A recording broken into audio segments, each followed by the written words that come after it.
We know that the public supports us. And all of the customers of Manitoba Hydro are also suffering. And so they don't need any added complication of any disruption to their service. Well, we're out here today because we've reached the midpoint of 60 days of strike action.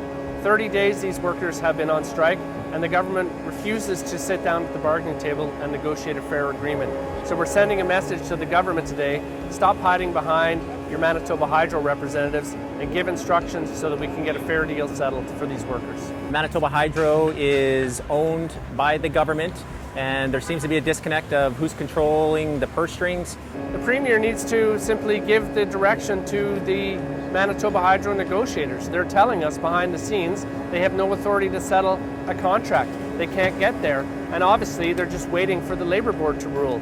Meanwhile, Manitobans are suffering from the impacts to the service caused by this strike.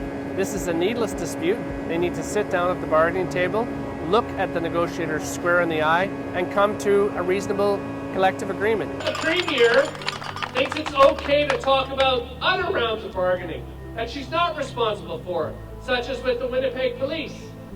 And that's nice, Premier, that you're talking out for working people. What about the working people who work for the Crowns, for the Manitoba Hydro workers here? What about them? Get back to the table.